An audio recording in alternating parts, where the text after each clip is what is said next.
What is happening, my friends? Welcome to another great episode of the Arrington Gavin Show, your go-to spot for sharp insights, bold opinions, and unfiltered takes on the biggest stories of the day. Whether it's politics, sports, pop culture, or the latest buzz, look, as always, we're diving deep and keeping it real. So do me a favor, kick back, stay informed, and get ready to join the conversation.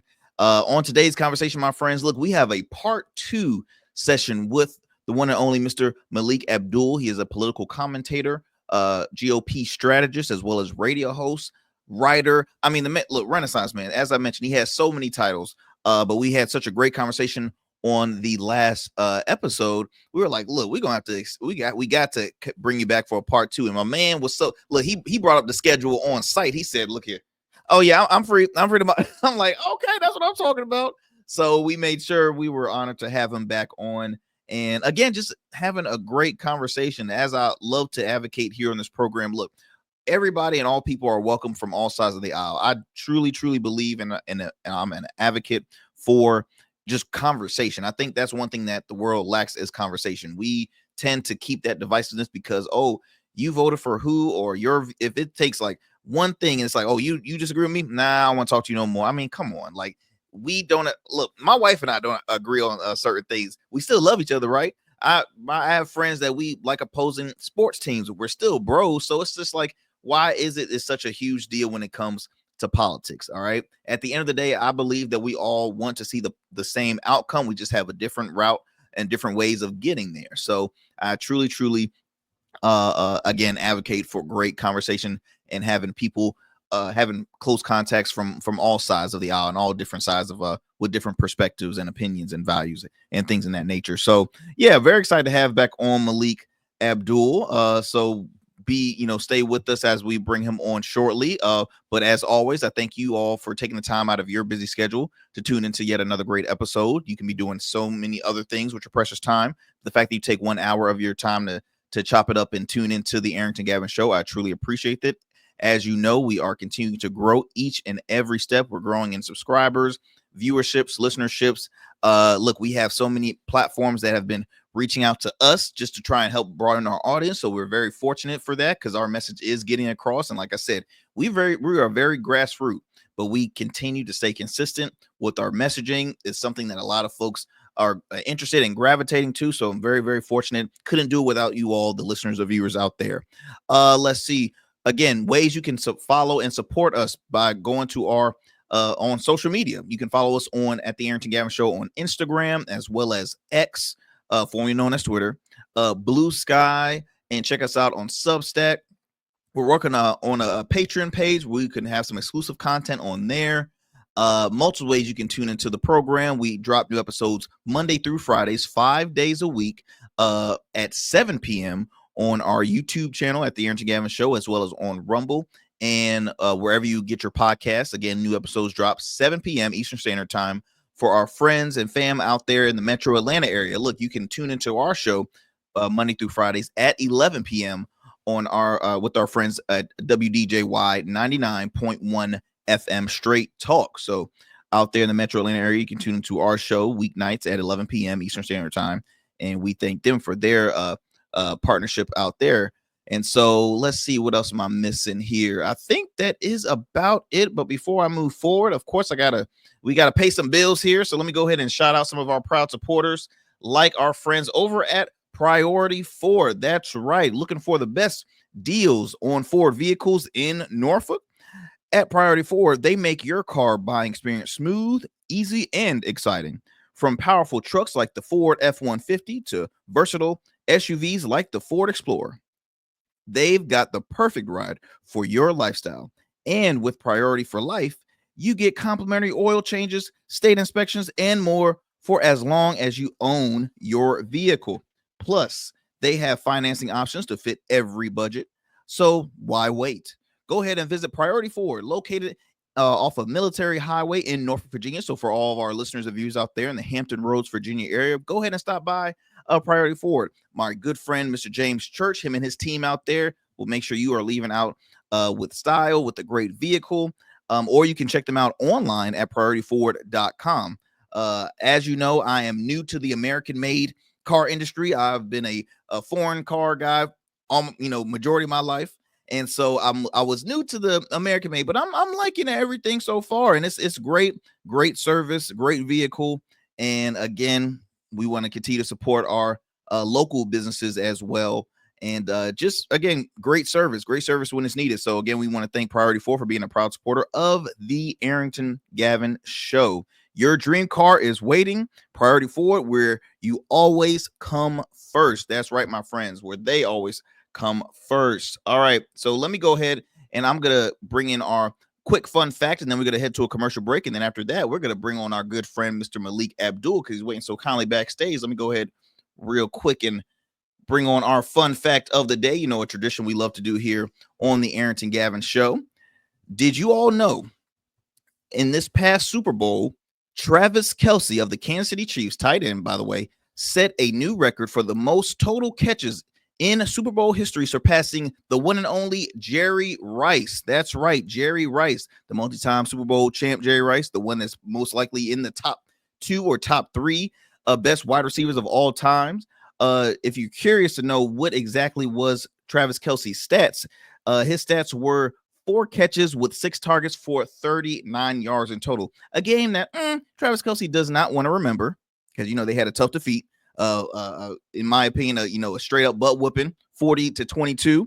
But hey, Travis Kelce is one of the greats, and I know it's been some discussions. What's the future going to be holding for Travis Kelce? Is he going to stay with Kansas City? Is he going to retire? He's been there for a minute, so we will see. I mean, me personally, I think he will make so much money post retirement. He has so many added stuff outside of the league. So again, we will see. But we know he will be taken care of regardless, and one hell of an athlete. So, my friends, look, let's take a quick commercial break. We're going to come back with more here on the Arrington Gavin Show. Don't go anywhere. We'll be right back after these commercial breaks. Order your beard care products with Rugged Evolution. We're your local beard care line that supports the maintenance of your full, mature beard. Our line includes conditioning shampoos, moisturizers, balms, oils, shaving lotions, and exfoliating soaps. These products moisturize, hydrate, nourish, and have all the natural ingredients for a healthy beard. Log on to our website or download our app to place your orders. Become a man of distinction with Rugged Evolution Beard Care. And remember, Rugged is the new smooth.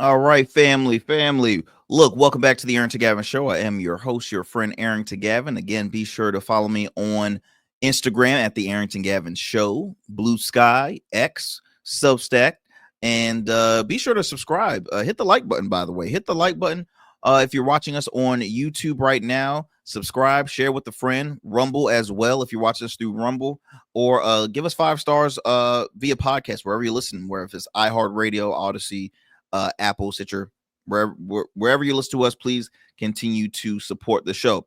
All right, my friends. Look, as I mentioned before, we are excited to have our good friend. I consider a friend to the show and just a friend to all people. One of the rising conservative voices of our time, Republican strategist, political commentator, radio host, Mr. Melik Abdul. Let me bring him on.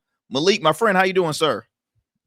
Man, I just want to be like you one day. When I grow up, I want to be like you so I can have a show where I can give a shout out to my sponsors, turn on my radio voice. A big shout out to James Church over there at Priority Auto Group, 3420 North Military Highway in North Virginia.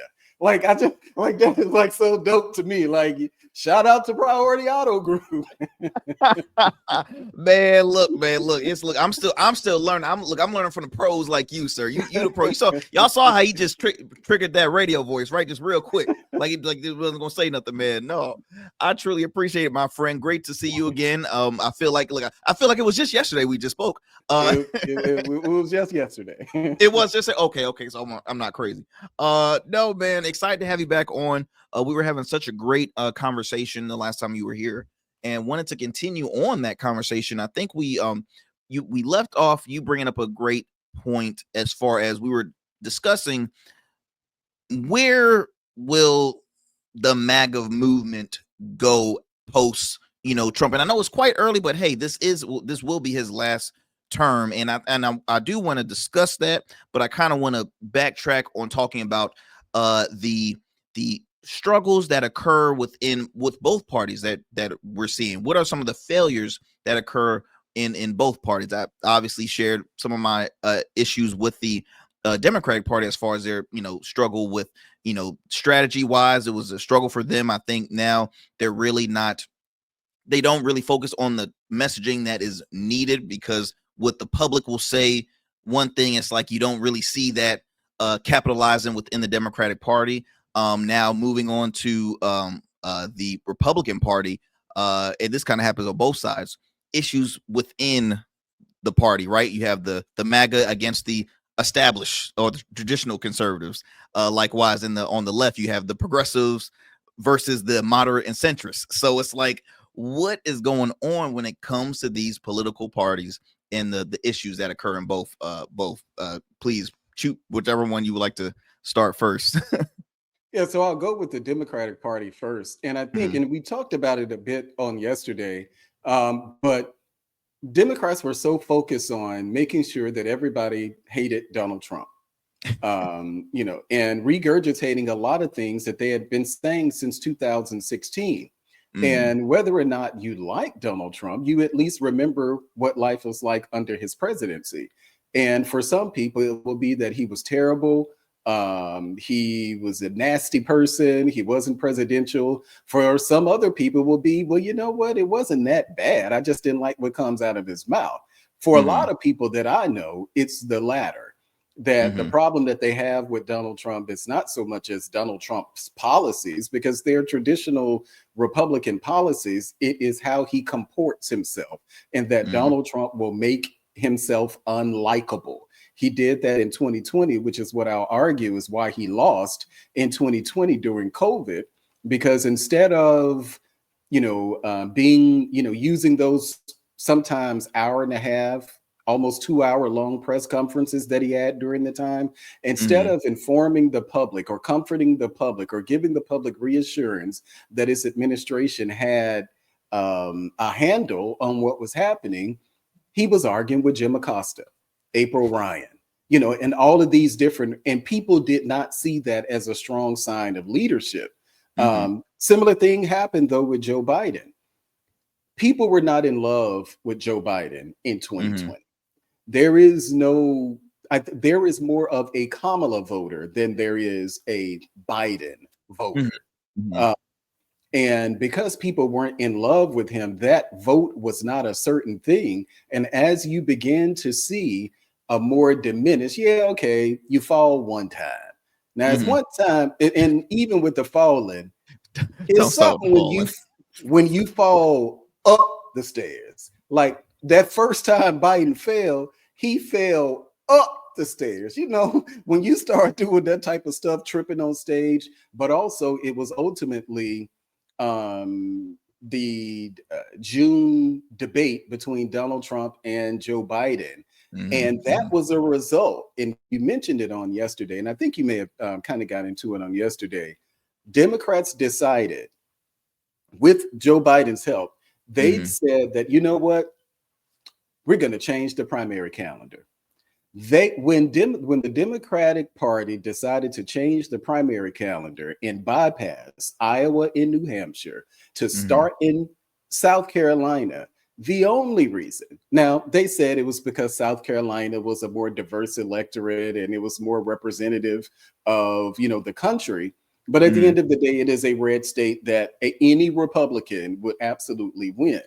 The reason that they did that is because they realized at the time that Joe Biden was already in a more diminished capacity. So South Carolina, so your audience would know, you have Iowa, which is a caucus state.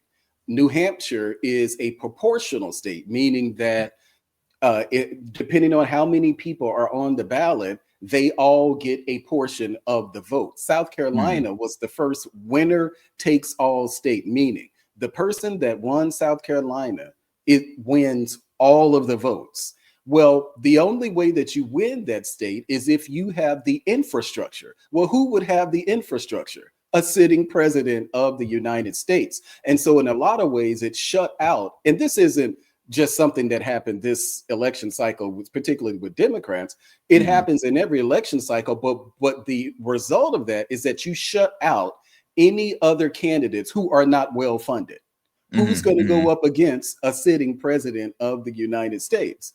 Probably not very many people. And you see that the people who normally do are kind of eventually cast to the side. No one takes them seriously because the power of incumbency actually means something. And I think that the Democrats, that knowing that Joe Biden was already in a more diminished capacity, but not being able to speak to the electorate, tell him it. Let's start with Barack Obama himself, who has a history of commentary of comments to Black men that many Black men find insulting. So whether it was Barack Obama in 2008, when he, on Father's Day in 2008, when he campaigned, he talked about, Black men in the church. I forgot where he was, but he had comments about Black men being the need to be strong fathers and, not just having, kids out of wedlock. He's made similar comments, but this time around, brother Obama said, you know what? Black men, if you're not feeling Kamala Harris, I'm not listening to what you're saying. What I think is that you're just sexist and misogynistic. Now, that's when this was the theme of the Democratic Party. If you did not if you did not support Kamala Harris, then for one, because there's a lot of attacks on Black men, but if you didn't support her, there was no legitimate reason for you not to support her. And so the only reason was that you're racist, is that you're sexist, or you're misogynist, which is what many of them said. So they failed to read the electorate, telling men this whole, and it wasn't just white men, this whole, well, it's popular or in vogue to, in many ways, kind of demonize men. If men feel, you know what, I'm not really for this whole thing about me embracing my child who thinks that they're a little girl, but they were born a boy. Like, I'm not comfortable with a school telling me that I have no right to know if my child is going through any type of transition or other things. Like,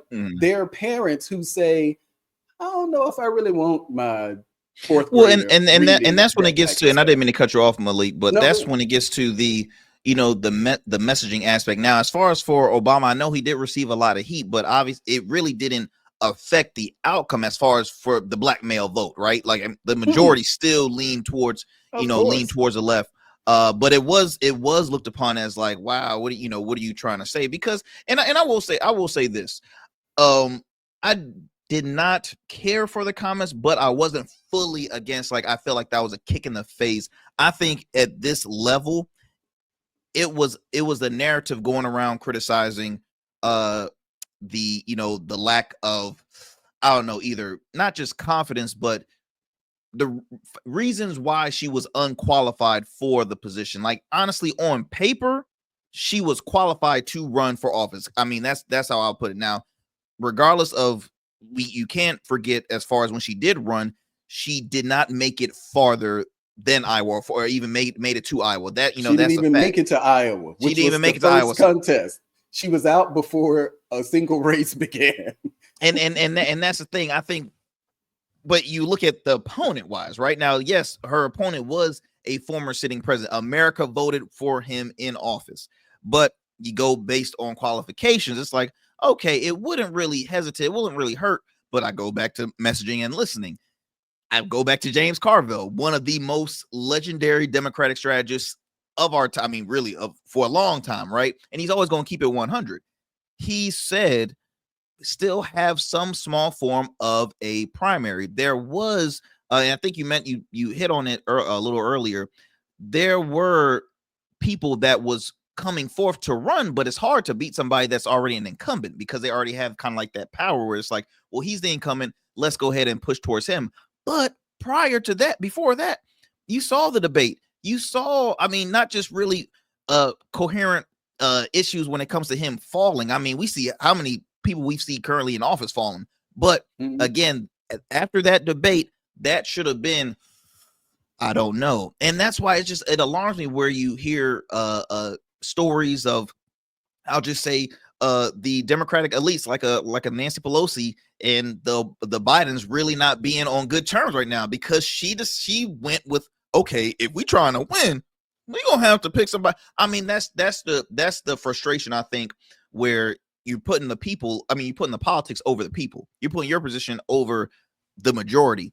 There already should have been somebody in up as far as prepping them to say, okay, look, we gonna have to push you towards being the next voice for the, for the party, because a lot of folks will, you have your candidates like what's my guy out in Maryland, Westmore, right? Westmore is a probably key as far as for the Democrats, right? But let him finish out let him deal with Maryland right now. It's a little too early. I think he's still pretty fresh in the game. So when they brought his name, I'm like, I don't know about that. But I'm a fanboy when it comes to West. I'm a Westmore fan. But there's not really a lot of candidates at the time. They could have said, well, I think there was but it's just at the end of the day, they didn't choose to. You mentioned about Trump's first, I want to say either under his first administration or what caused him to lose was the fact that he was making himself very unlikable. I want to ask you, I mean, to me, it seems like it's the same. I feel like nothing's changed. I feel like nothing's changed as far as the unlikable stuff, because he still tends to do the same old. Like, I personally thought his tactics will change after the first assassination attempt. I always try to hope for the best and be like, well, look, this might be a humble moment. Like, wow, this was serious. I almost lost. Nope, let me tell you something. And he goes back to the blame game. So that's what I think really gets frustrated with a lot of with Trump voters, with anti-Trumpers, and I think that's the struggle where it comes to liking this person or even giving him the benefit of the doubt, saying, okay, look, let's hope that he will, improve, or let's hope that he, does good. And it's an easy way to choose that. And sometimes while people ignore, okay, certain policies will, okay, this is that, but then it's like, okay, look who's in leadership right now. Like, it's just, I don't know. It's a struggle. I'm kind of ranting off, and I know I'm losing a little bit of my train of thought too, but I didn't want me to cut you off. I just felt like putting that in there. No. So it is, at the end of the day, you have to at least like the person that you're voting for. True. And when I refer to 2020, which is why I said people weren't in love with Joe Biden. They liked him enough to vote for him. And I specifically mentioned COVID is because that's the last, remember, this was pre-January 6th. This was pre, 2020 stolen election. People judged Donald Trump based on how he responded. Think of the things, even though some of the things have been exaggerated, but think of the things that you remember. You remember going to the store, not having any paper towels, not having any disinfectant. Now, that wasn't the federal government's fault, but you remember that. You remember schools being closed. You remember, you may remember that check, but you remember restaurants. You remember the facts. You remember the restaurant mandates that came out of that. So much like Joe Biden, because he's president of the United States, he gets the blame for the anxiety that people were feeling, because it's not as if that, there were specific, like, direct Joe Biden policies that led to inflation. A lot of this stuff is a big macroeconomic picture involved. So it's not as if the president can, press a button to cause like an economic, meltdown. There are things that are contributing for sure, but because he was president of the United States, people blamed him.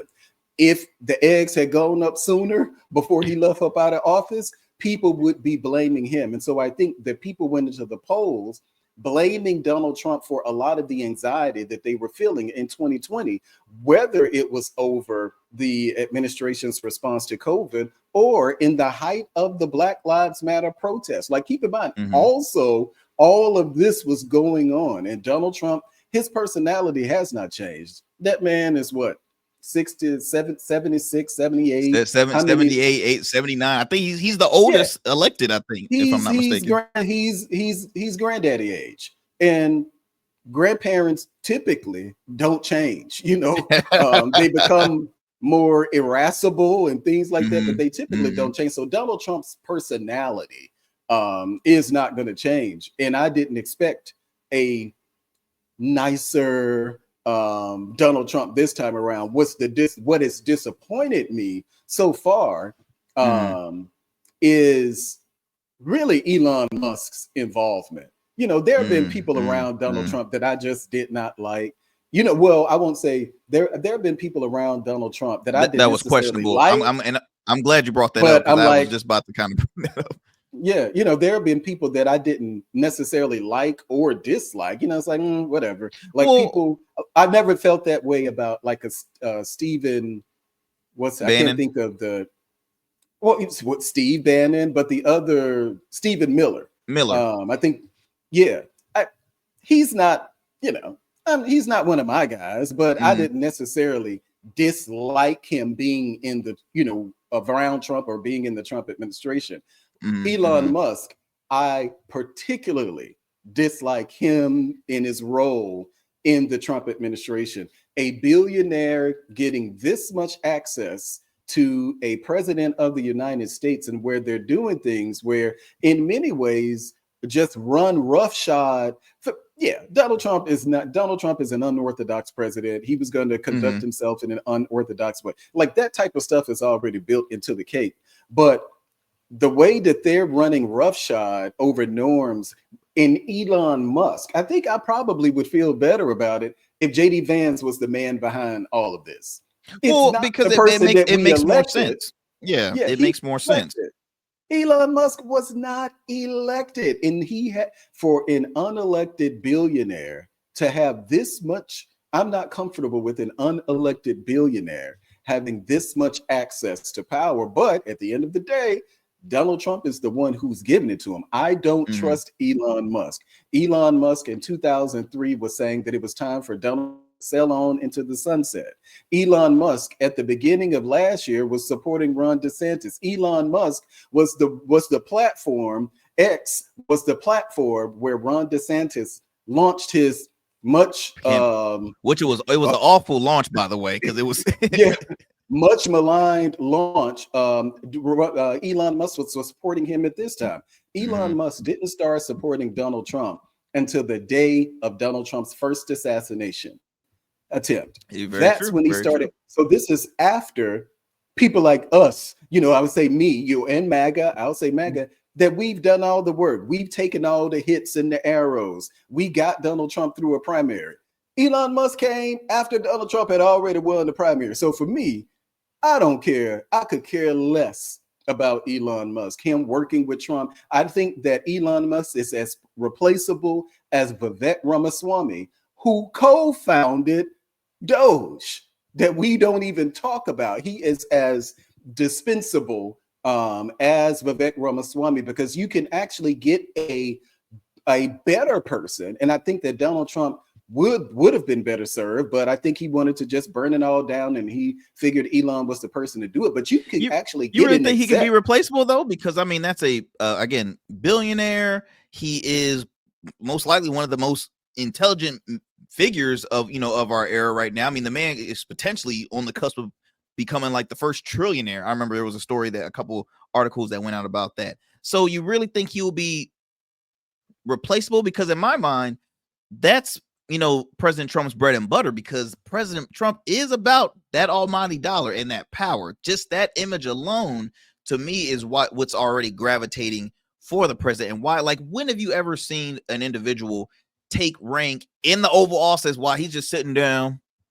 Let him do all. Like, to me, that was already like Wow. And I think that's what a lot of folks are, their frustration. They're like, okay, who did we vote for, right? Who is in charge? Who is making the calls to certain things? And with all the access is concerned, I mean, I think that's in addition to why a lot of folks, and I go back to that era, you know, you mentioned about the pandemic, which was an issue, but also Trump had a lot of questionable individuals. I mentioned Bannon earlier, Laura Loomer. Like, if you think about some of the extremists, I think I'm gonna use one of your terms, the woke right. The woke He had a right. lot. Yeah. He had a lot of woke right people figures in his corner, and it's like that's scary, and that's also added ammunition for the left to consider to bash. But I totally agree with you as far as the narrative when you continue to call this man a racist, or the narrative. I mean, it was probably booming during the period where it's like, okay, he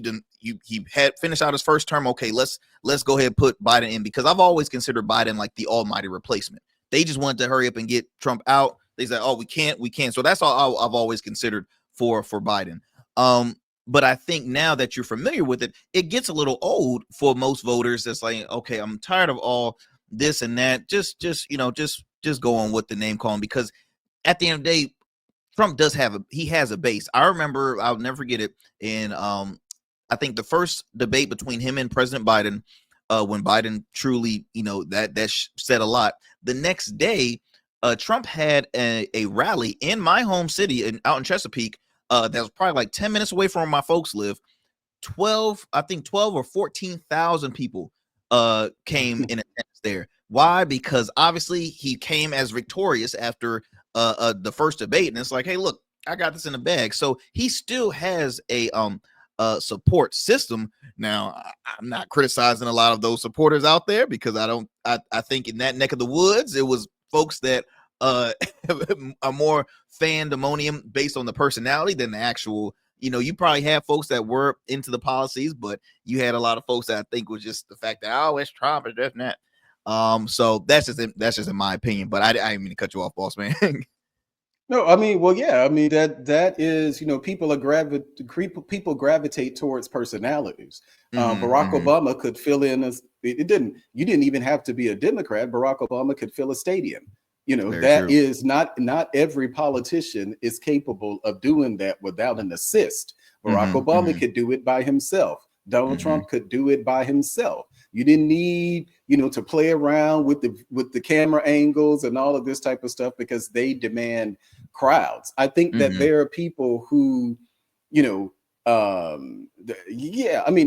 Donald Trump obviously has a base. MAGA, and I've said many times before, MAGA is simply an iteration or an extension of the Tea Party. The Tea Party itself, though, wasn't centered around a particular person. It actually started towards the end of the George Bush administration, when they were protesting George Bush. So these conservatives and people on the right, they actually started protesting the policies, the economic policies of George W. Bush, which is why they called themselves the Tea Party. That happened under Bush. There was no leader of the Tea Party movement. You had people here and there come into office, and so but they left. Donald Trump was the populist. I call him the billionaire populist, because in many ways that's what he was. He did not, he didn't do the traditional things, and that's something I say I like about him is that he didn't do the traditional things. So Donald Trump wasn't going to the Iowa caucus and eating stuff that he didn't want to eat. Donald Trump, was not going somewhere, throwing on some cowboy boots and a hoodie to show that he was this.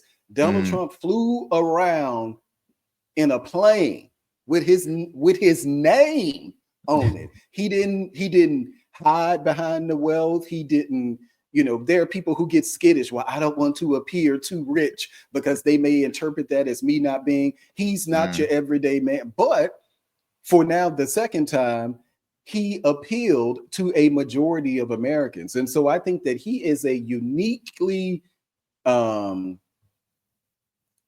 is something unique in politics. You won't have another Donald Trump. It just won't exist. Not everybody possesses Please, I don't all want to of see what another Donald. Donald Trump. No, I'm messing with y'all. Well, you just won't. You just won't, because nobody will be able to embody what Yeah.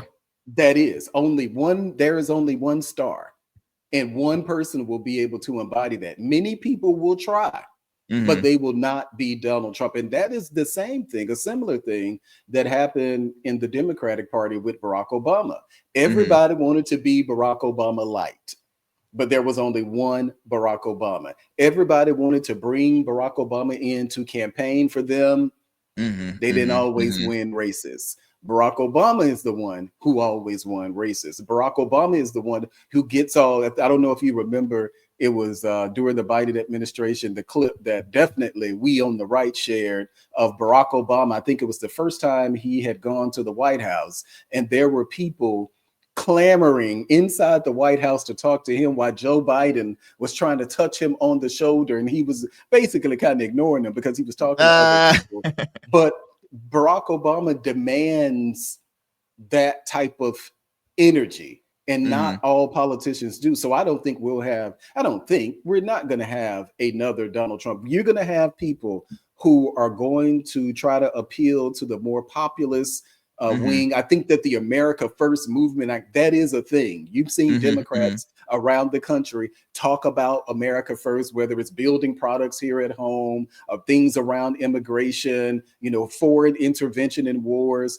Like the America First thing, that more populist appeal is a thing. But whether or not that is in the form of MAGA, we simply do not know, because that was it yesterday. I don't know if we were talking yesterday about Donald Trump not ready to endorse his own vice president of the United States for the 2028 race. So you had asked a question about what would MAGA be. I honestly do not know, because if JD Vance is not the heir apparent, who would be the only obvious extension of MAGA, you're going to have a number of governors. You're going to have probably maybe some business leaders here and there, politicians. I'm pretty sure that you'll probably have people like Marco Rubio jump back into the race. You're going to have a number of people running, and they will need like the MAGA vote, because there is no Republican who can win without the MAGA vote, because the MAGA vote is kind of basically the base of the Republican Party. There, some here and there may fall off, but it is and that's what people I don't look at it. I look at it, and again, I hate to cut you off. I look at the MAGA once Trump is out. And this is no insult to people who consider themselves a part of the MAGA movement, but I look at MAGA as like a concession store. What am I'm trying to think? Like an apparel store. Like I feel as though when he leaves, it will be some mall with or a store with just continue to sell it out. Now, as far as figures, these are my predictions, right? I think which will be interesting if it does, but I doubt it. But I'll just say, hey, Trump Jr.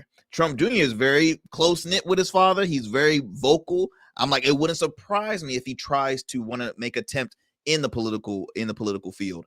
It will be interesting to see a Gates trying to take a leap of faith. It will be interesting to even see Santos trying to try and take a leap of faith back into politics. I think those will be some of the folks who will want to.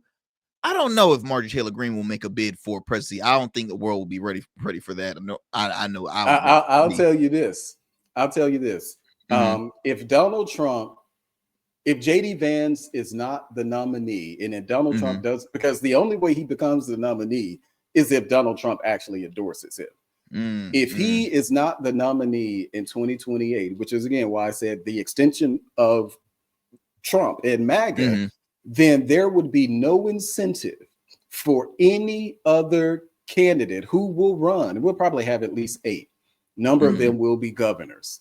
There would be no incentive for them to run on a MAGA platform, because what they would have to do at that point, and it obviously depends on who the Democrats put forth, but they would need to appeal to a more moderate wing, not just of the Republican Party, but even those in the Democratic Party. They will not be able to win with MAGA. Only Donald Trump wins with MAGA. There isn't enough MAGA, and that goes with both sides. You can't just win with the base of your party.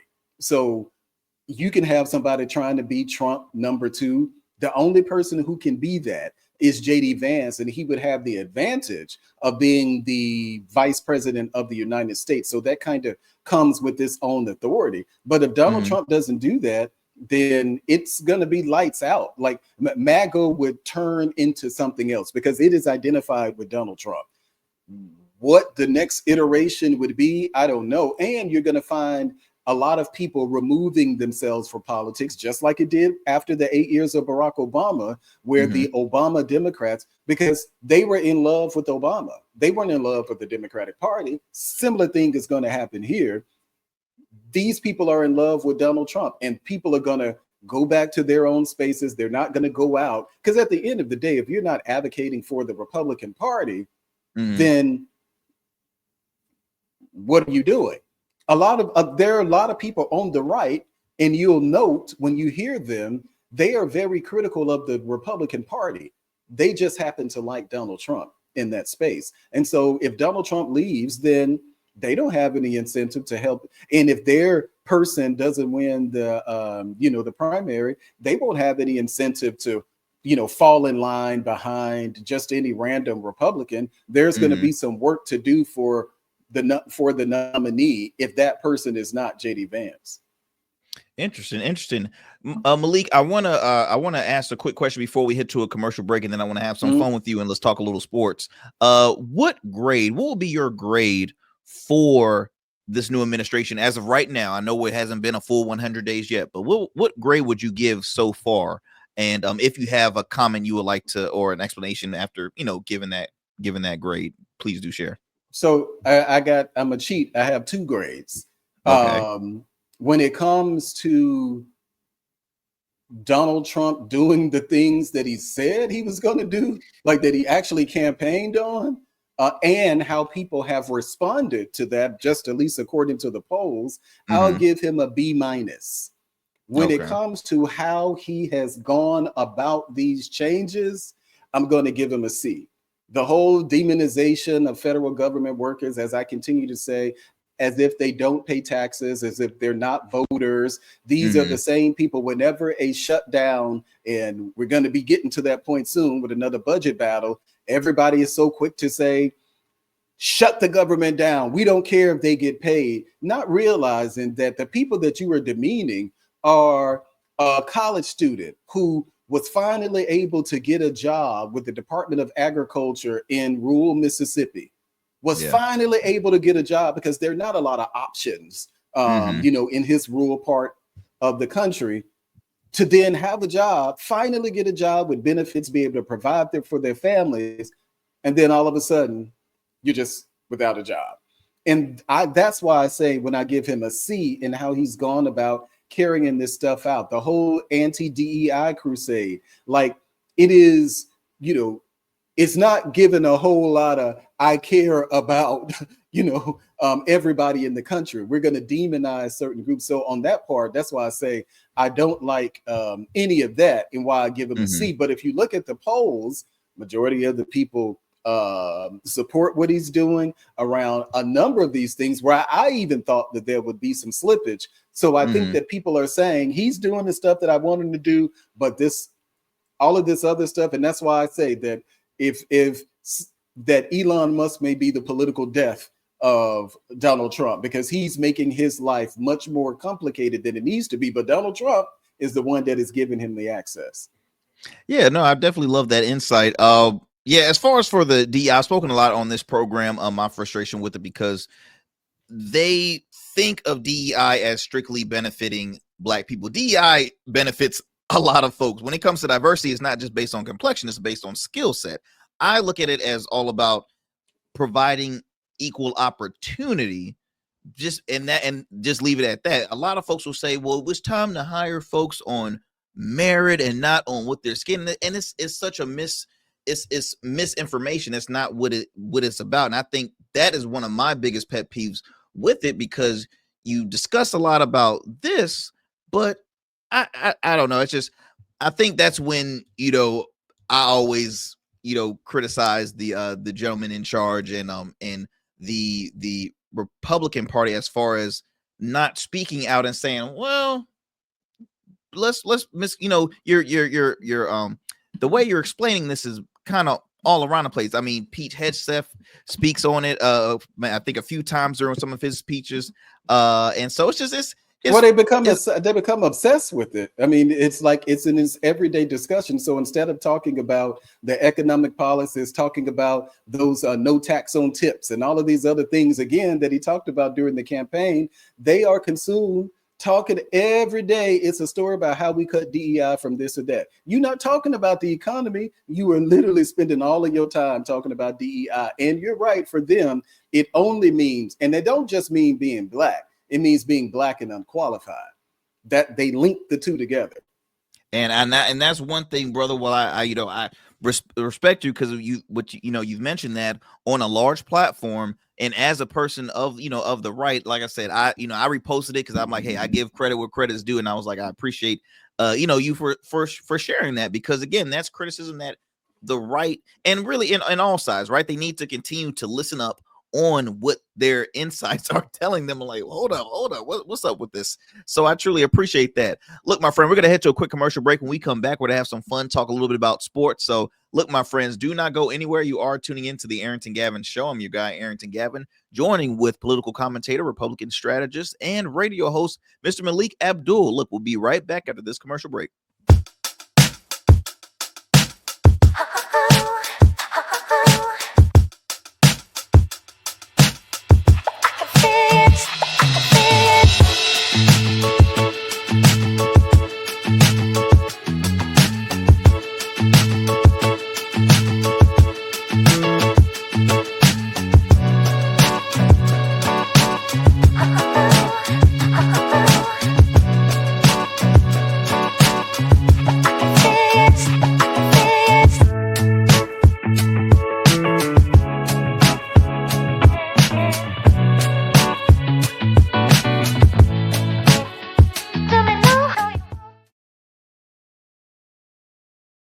All right, family, welcome back to the Arrington Gavin Show. I am your host, Arrington Gavin, your homie and friend. I'm joining with my good buddy, one of the rising conservative voices of our time, Mr. Melik Abdul. Melik, thank you so much again for joining us here, man, taking the time out your busy schedule. Look, boss, I want to talk a little bit about sports because I've seen a lot of figures on the right criticizing the Super Bowl halftime, right? I remember seeing Judge Janine Shapiro of the Five. She mispronounced the man's name. She was saying, mentioning other folks. I'm like, I didn't know what she was doing. There was some folks saying, hey, look, I would love to see what about some country artists? We need a country band to perform out there. I'm like, okay, what was your big issue with with the criticism of Kendrick Lamar, right, of the halftime? A lot of folks have been criticizing him. What did you check out the Super Bowl, by the way? I know it's been about a week or so, but have you checked it? Of course I did. Of course I did. So there were a couple of things at play. So that's why I always called them the woke right. There were people like I think like Charlie Clerk, Clay Travis, and other people who were talking about the Super Bowl performance, saying that it was only Black people there. These are all the rabble rousers on the right. Like, this is just what they do. And again, I don't even know if both of them are Republican, but they are on the right. They're rabble rousers. They have loud voices. I call them the woke right because they were the ones who were talking about race. No, we weren't talking about race when Kendrick Lamar. Most people were talking about Drake, but it wasn't about race. But they had to interject race into it. They get obsessed with it. Jason Whitlock, any number of other people. Oh my gosh! Don't get me started. That's a whole nother episode.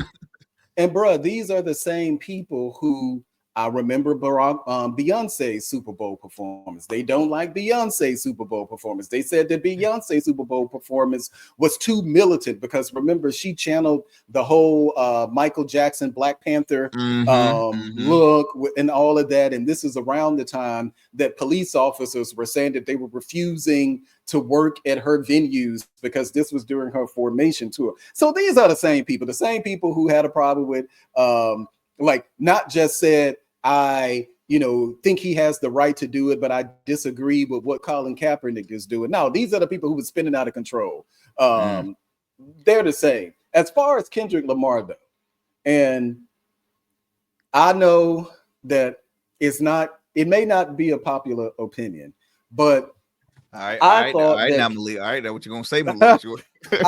So peekaboo, I'm gonna put them boogers in my chain. Peekaboo, 80 pointers like a Kobe game. Like, that's my joint. I love the album. The album is a groove, it's a vibe, it flows. I like the album. I did not like Kendrick Lamar's Super Bowl performance. I did not think that translated into what we think of when we talk about great Super Bowl performance. Prince, obviously, for me is either Michael Jackson or Prince, but Prince was in the rain, and that's why I may give him the brother performed Purple Rain, and it started raining in the rain. So that's why I kind of give him an edge. But what you remember about that? Yes, you remember the rain, but you remember, what that moment created. Beyonce, the whole militant look, the formation to, Diana Ross leaving away in the helicopter, even Rihanna, Usher. You remember the what was that? The tour, the Dr. Dre and 50 Cent. Oh, Dr. Dre, Snoop, 50. Yep. You remember those for being just the celebration of those people's music.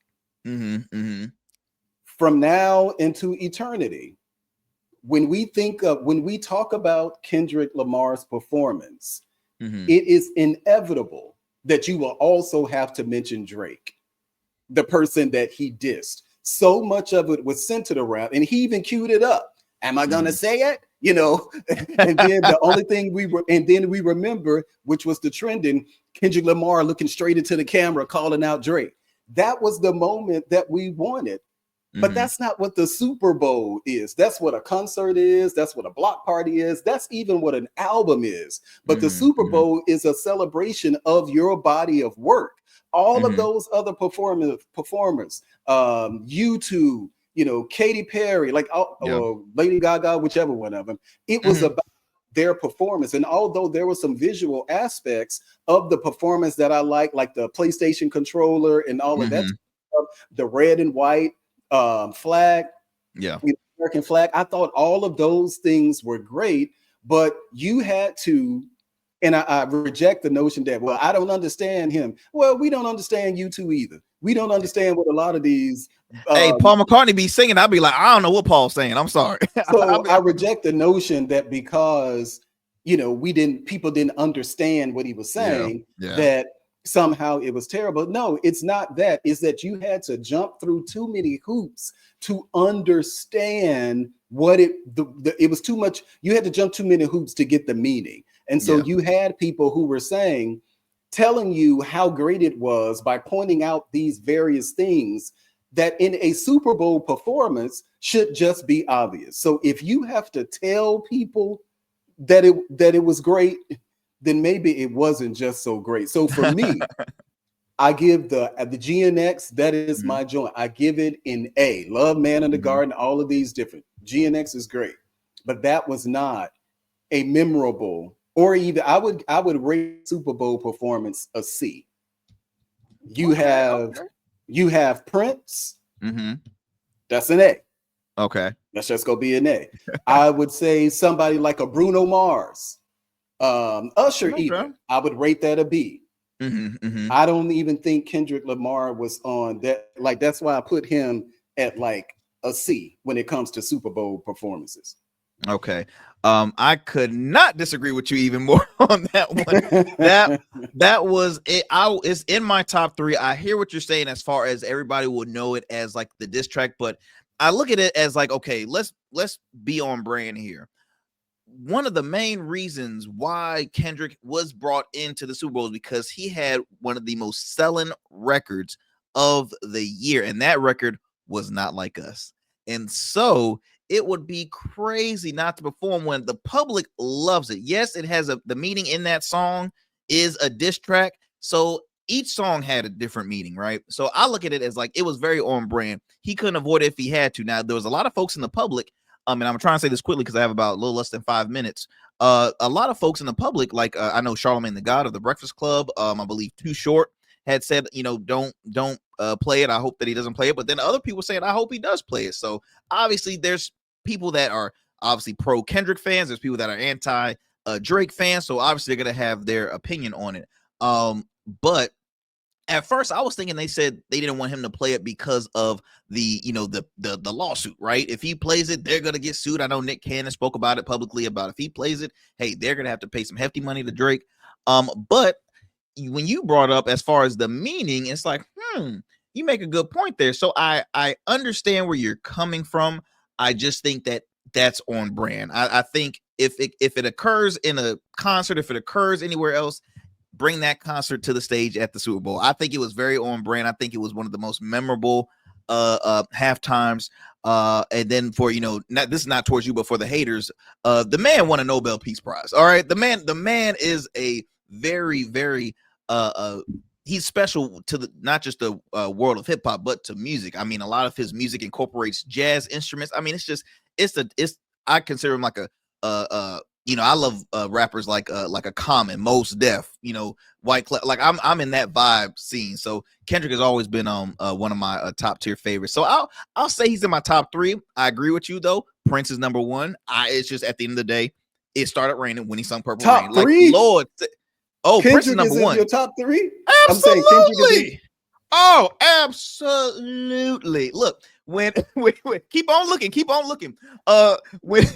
When he said, let me tell you something. When Kendrick performed with Drake, with Dre and Snoop and all of them, just that little ounce of Kendrick was like, oh my goodness, I can't wait until he gets, because he's so, the performance, the music, it was dope. It's for my top 3. Now I know it's a little age difference. I ain't gonna say your age because I don't know your age, but I feel like it's a little age difference. So I feel like it's, we gotta incorporate that too. He's in my top 3. Now he might be right at number 3. Like I said, Prince is number 1. Number 2, I'm still trying to decide who is number 2. I think Usher really killed it. Usher also had like one of the longest ones that he performed, like around 15 minutes, where it was normally around 13 minutes. Beyonce is dope. I have no dislike of Beyonce. She's amazing. She is the queen for she is the queen. But yeah, I'm gonna have to say my top 3, man. Look, I see your expression, and it's funny, y'all, because we might have to do another occasion. We have to extend this, or maybe something for our Patreon fans out there, where we do like an extended episode, man. But I am running low on time. And I did that for a reason, so I didn't have to hear from but my no friend, rebuttal. Again, my friend, I have about almost 60 seconds left. How can people continue to support, follow you, and stay up to speed with what you got going on? Melik Abdul with an EMELIK Abdul. It's Melik Abdul _, on Twitter, on Instagram. You can find me on TikTok too. I'll be back, I think, this weekend, Friday at 10 o'clock on CNN, 10 o'clock p.m. and also 10 a.m. on Saturday morning. Awesome. Ladies and gents, again, our good friend, Mr. Melik Abdul, Republican strategist, political commentator, and radio host. We hope to see him again soon here on the Arrington Gavin Show. Melik, as always, look, to chop it up with you just for about a minute or two. So don't go anywhere as we close this up. But thanks again, my friend, for joining us. And as always, I hope you guys enjoyed another great conversation here on the Arrington Gavin Show. Be sure to follow us on all social media platforms. Tune into the program, available on all digital and streaming platforms, YouTube, Rumble, wherever you get your podcasts, the Arrington Gavin Show. So my friends, y'all take care, peace, and many, many, many blessings. Continue to support the show. We got some great stuff heading your way. So take care. God bless. Talk to you soon. Peace.